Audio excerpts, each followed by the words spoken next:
welcome. So cool. What's up? How's everybody doing? This is I Must Ask You a Question with Jen and James, and we're running a little bit late because Joey's down for the count. So is Michael, it sounds like. So how you doing, Jen? I'm doing good. This is like making me feel nostalgic for the days when it was just our heads. I know. Although I really love having the graphics. This is very close up. So how's your week going? It's going so well. Just I'm exhausted because I'm trying to balance all the things I've been doing, including doing the rest of the build out. Is getting close? Yeah, I did a walk around today with the floors done, the build out part's done. We got inspected by the city, and the city said, okay, I just have to get the fire marshal to come out, and then we'll get our certificate of occupancy. But we're moving forward with putting the things into the room. We just can't let people into it yet. You'll be ready for Free Comic Book Day, right? Yeah, that's the big push, is to make sure it's like everything's really where it belongs. And it's one of those things that for every section we finish, it just looks so much better. I didn't think the store looked bad before, but I know it's probably the way you felt when you moved Scout headquarters. Oh, for sure. That's the like the storefront part of yours. It looks like $100 million. Yeah, it's what's funny is I'm sitting here in the new office, and I still haven't hung anything up on the wall other than this thing behind me. And I just see it, like I haven't placed where I want to hang them, but I haven't done that yet. And we've been here since November. Just time is so valuable and crazy. Oh, I got some kind of cool stuff. Let me show you. Ooh. Show and tell.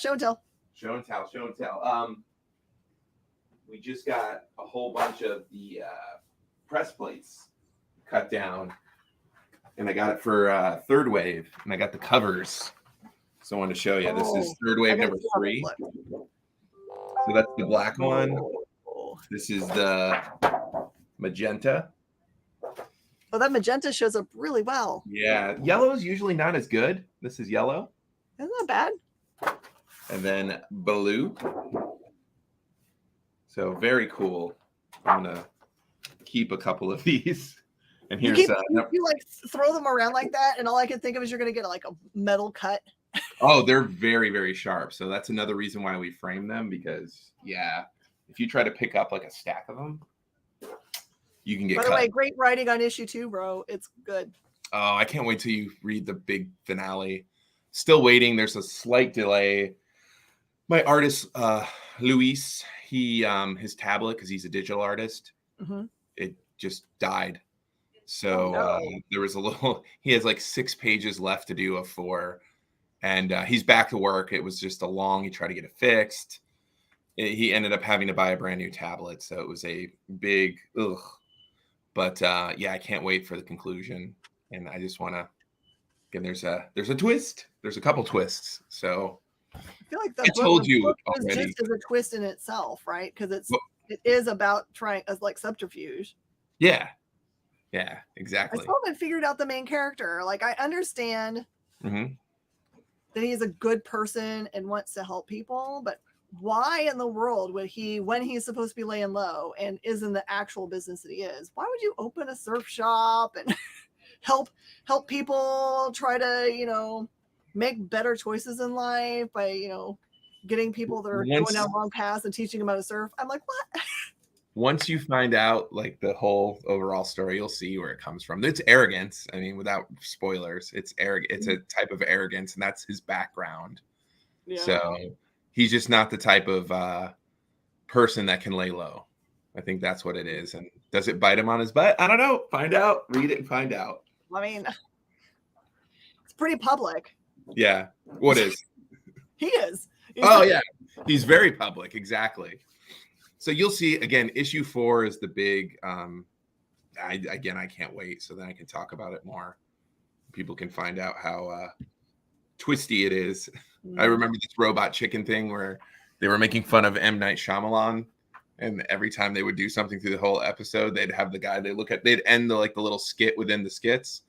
They'd look at the camera and be like, "What's a twist?" And that was it. It was back in college. That's how old that skit is. And we used to do it. My roommates and I, we would be like, "What's a twist?" Well, so it ends at twist. Does it leave room? Is it meant to be like something that moves forward past the twist? Okay. Yes, it leads into, here's a little spoiler. My next series is called Skyway. Oh. And it comes out, it's basically Skyway 05 because, third wave 99, 05 being 2005. And that's probably already too much, but you'll see. Okay. Yeah. I sure like these ones that feel like certain eras. Well, my whole thing is like I try to build my entire universe like what they did in. Have you ever watched the Fargo TV series? Yeah. Yeah. So I kind of like doing that with all my books. So all my books are linked, and just through this big timeline. And those of you who are listening don't know what the Fargo, basically, I didn't know this until like after the first season came out. I thought it was just a retelling of Fargo, the movie that came out in '96. No, it was just in that universe. So I believe it was 2006 was the first season. And then the second season, which I think is one of the best seasons on television, period, Fargo season 2, takes place in 1979. And they keep referencing certain events. They're like, oh, that reminds me of the Sioux Falls Massacre in '79. And in the first season, and then that's what the second season is about. And then the third season, I think, is 2010. And then this fourth season was like 1969. And it involves like, it might have been a bit character in season 1 is actually the main focus of season 2. So without getting too spoilery, that's how I like Solar Flare and Maul is linked. Maul and Solar Flare and Third Wave is linked. So I can't wait to figure out that link. So Stephen King has always done that with a lot of his books, right? Like The Man in Black from The Stand is also, or The Man in Black from the Gunslinger series is also the Roland from The Stand. Or it's not Roland. You know what I'm talking about. The main evil villain from The Stand. I'm mixing he goes by different names. The Walking Dude, The Man in Black. Yeah. So I've been inspired by that just as a writer and got a couple other things in the works. But it's been crazy. We had a really cool thing I want to share with everybody. It looks like I want to pre-announce it, but take a look at this. So we had a Ukrainian gentleman come into the shop a couple weeks ago, and he represents a whole bunch of Ukrainian artists and writers. And he lives in Fort Myers. He's a dual citizen. Long story short, we might be doing something where we help distribute a lot of Ukrainian artists and writers' works through Scout. And it's kind of exciting. And some of these, like the artwork in this is absolutely gorgeous. See, I like this much better. I like the plan that you guys have to actually just publish the things that they're making already. Yeah. Instead of making like something that's specifically for the thing that's happening in space and time, which is horrible. Yeah. But it's also really hard as a retailer to sell things that are tied to specific things like a pandemic, like raise money for this event. It's really hard because people they think about them in terms of like they're just trying to raise money for the event and not that the stuff in them is amazing. This way they stand on their own and you get to, just kind of like lift up. Yeah, really this one's called Wolf Among Sheep. And it's like a cross between Animal Farm and 1984. Okay. And it's the art. I look at this and I think it's award winning. I've read the first issue because this is all in Ukrainian. So I obviously can't read. Well, those you don't know, I do not speak Ukrainian, but they had translated the first issue. It's pretty incredible, and the art is breathtaking. The story is powerful. It reminds me of Mouse in a way. I think it could be award-winning in that aspect of it, and the art is just phenomenal. And they have a whole bunch of other ones, a lot of kids' books. Ooh, I like that. Which is really amazing. And if you think about it, we've been really analyzing Europe. There's a couple people we've been talking to over the past few months. Like Europe's comic market is still really in the infancy. It's like 20, 30 years behind, to tell you the truth, as far as floppy books go. And there's some amazing, amazing creators out there that they don't have the distribution or the eyeballs are on them because they're European. So we're really looking to tap into that market with some joint, partnerships and whatnot. And stay tuned. There's some really great works out there that just not a lot of the masses have seen. And if we can help bring, bring it to the more people so more eyeballs can go on it. I think it's incredible because the artists and the storytelling is just, from what I've seen so far, is just incredible. Yeah, that's a good point made, that there's a market for American comics translated in other languages. So probably is the truth going the opposite way. Yeah.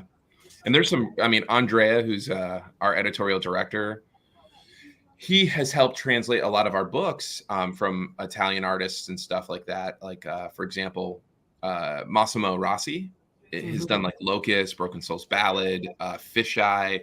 Andrea's worked with him for many, many years, not just through Scout, but through Caliber and through Amigo, where he's helped translate and help edit.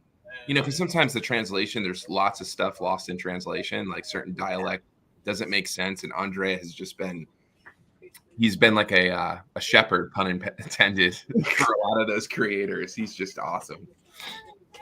But yeah, we had a big release this week. Black Caravan premiere canceled by David Byrne.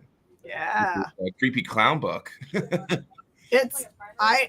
Okay, so I'm think? a big fan of books that are very meta. Mm-hmm. And this one felt that way, where it was over and over again. You think to yourself, okay, now I'm into the main body of the book. Mm-hmm. No. New point of view, new whatever. Now I'm in the main body of the book. Nope. So it really is just kind of like, it's terrifying because it's the, you know, it puts out that idea that like what's real in this super horrific, you know, killer clown thing. Yeah, it's brilliantly written. When I was younger, I watched it, you know, when it was on TV, and I was petrified. So there's always been, and Killer Clowns from Outer Space was a, you know, a cult classic that I had seen. So yeah, anything with clowns and the popularity of what Haha and Ice Cream Man and just horror sells, and it's been a bona fide hit. And those covers that he got, like that Freddie Bardley's cover, which is the main cover A, is just breathtaking. And then Zoo Orzo did a few covers as well that just looked wonderful.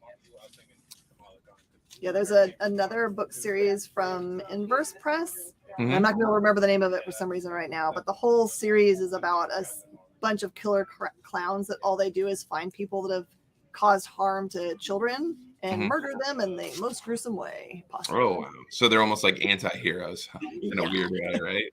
Oh. Yep. Still creepy, not as creepy and petrifying as just straight up evil clowns. Yeah. And we just got our copies of Vanity this week, so I got to read Vanity. Elizabeth Battery is so terrifying as a character. We haven't even gotten to the part where she's terrifying yet. Oh, just wait. That book it's gruesome. And yeah, it's for those of you who don't know, it's essentially one of the most renowned female serial killers, like basically the Jack Ripper in 1800s, right? I believe that's when it takes place. Beautifully done. Jury is the artist. He's from, I believe, Hungary, and he's just incredible. And what a talent. He did the core set too, which was a one shot that came out last year to some really cool, very well done. Highly recommend that one too. We still have copies available. What else came out? We had a lot of stuff. Number 2 of the Cult of Icarus. Of Icarus, yep. And then Distorted. Yep. We had Distorted, and unfortunately there was a printer error on that. So let your customers know. So what had happened is the design team just accidentally missed where the last page, which was the cliffhanger of number 2, was actually the last page of number 1. So they didn't get the cliffhanger. So it was like, so it just drops off. No. Yeah. So those of you who are listening to this and have read that story, shoot us an email at store@scoutcomics.com. We'll send you the digital copy for free, which has the correct ending. But what we're doing, we caught it too late. So what we're doing is issue number 3 is going to be oversized. We're including the last act of number 2, which is basically, I believe, 7 pages. That's a good way to do it. And then adding issue number 3. So it's almost like a recap. And it'll have one of those things that says previously. So yeah, I mean, mistakes happen. It's been so kind of, the whole printing thing has just been insane. Yes, Kyle, that is what it means. That is what you're hearing, there'll be CGC graded registered mistake issues for that book. Distorted mistake. And for those of you who haven't read that story, it is phenomenal, and the art is breathtaking. It's done by an Italian team. Salvatore is the writer, and Gabrielle is the artist, and it's incredible. And it's going to be a continuing story. So I believe they're working on the second volume now. So keep that in mind. It's one of those treasures. Beyond the Beyond was another great one that we did. It's a sci-fi, just art and storyline is just amazing. We have so many good stuff coming out. We've had more printer issues. So our printer got paper, but the press broke down. No! Like, it's just unbelievable. And it's not even, from what we heard, it's not even a motor issue. It's a voltage issue. So they think they fixed it. But I mean, my heart bleeds for them because they're very, very good people over at Comic Impressions. And like, when it rains, it pours, right? They actually, the irony is they have paper to print now, but they can't because their offset presses now. And it's just like, but hopefully that's going to be rectified very soon. Yeah. Also heard other problems like where people have the right paper to be able to do the interior of trades, but none of the paper to make the cover. Yep. And it's actually been inverse prior, where you had the cover stock, but you didn't have the interior. So now the interior is coming in and there's no cover. The cover's been used and now they're having problems getting the cover. And then there's the ink. Nobody's talking about the ink. There's different inks, and inks, it's a big difference, right? On certain paper. Like there's this one, it's done exactly the same way. It's just the ink and the paper was bought from a different like mill, right? And it was We Don't Kill Spiders, the sketch cover, which was the web store exclusive. I think it was like 3 and 4. And everything was the exact same paper as in the poundage, the type, and the exact same, ink that they wanted, but it came from a different provider. And you look at it and it looks like it was printed completely different. I was like sitting there the entire time. So yeah, the supply chain issue is still very real. Shipping has just been astronomically. I don't know if you've noticed that. Shipping prices. Yep. I've actually, a lot of the people I use to buy from, like for example, Hasbro, they've stopped sending things in individual boxes and just started sending it on pallets. So somehow it's cheaper for them to send a pallet. It is. It's absolutely true. We found that out too. Isn't that crazy? Where pallets are cheaper. And that's going to change again too. I imagine. Sure. Everybody's going to go there. And it's wild. This has been a very challenging year, to say the very least. Like things keep on getting thrown at us, and we're weaving around it and trying to maneuver through it. But I feel like it's going to eventually get us if it keeps going down this path. But it's it's clear that it's hitting everyone equally. You wouldn't believe that Marvel would have the problem, but the FOC for Marvel for this last week had 5 titles on it. Yep. So they're either have already previously FOC'd stuff and it was a bigger week and they're just like moving things to that week to make it all even out, and we just don't know that yet. Mm-hmm. Or they are also coming up against the, you know what? Oh, they are. Like I've read some stuff about it where they grabbed the paper that was available, but it was very cheap, and they're getting, like, it wasn't really good quality, and they're getting hammered by a lot of retailers. I hear, because the quality has gone down. It was just like they made the mistake, right? Of like, oh, if it's there, let's print it, and then of course the quality suffered because they printed what was available at the time. And yeah, it's so fascinating. I hope it gets better. I think it'll slowly get better, but I have a weird opinion about that. Like the low quality paper, the differently quality paper. Yeah. I look at these kinds of things and say to myself, it'll be easy to tell which era things came from. And I think the print runs will be smaller than in previous years and probably hopefully post this. Mm-hmm. And then I think that there'll be a whole era worth of collectibles that will be called pandemic. Yeah, I agree with you. I think these will be the rarer ones, and I just think there's going to be there's a seismic shift happening, and that we're in the middle of, and I'm curious on how like this era ends, right? Mm-hmm. Like, is the individual floppy just going to be specialty covers where everything goes graphic novel? I mean, I feel like that's what a lot of things are leaning towards. It's pretty weird. just to be in the middle of it, right? Like, and not knowing what's happening. And there's a lot of things that are just quitting print, right? Yeah. I got my last Entertainment Weekly. Really? They stopped? Wow. They're done. They're just going digital. Wow. Yeah, the newspaper that was here, like they closed down. It was I think almost 100 years old. One of the oldest buildings in town, and they have like a little small office space now because they do mostly everything digital. Yeah, it's a fascinating time we live in, that's for sure. I'm trying to think what else cool. We're gonna have some big announcements. Oh, some movie news. So are you saving them for a specific convention that you're going to? Or? Well, San Diego is going to be huge for us this year. So we're going to be releasing quite a few things for that particular week. We're going big. We got a 2020. We have Dark Horse's old space. It's an island. Oh, wow. So we're really planning on going big. A lot of announcements and, con variants, etc. So, and it'll be the first San Diego, in 2 years. Yeah. But we're going to have a couple things that are announced just before that. And a lot of them are really feel-good stuff, quite honestly. So stay tuned. I know a couple of them we just have to write up, and that's it.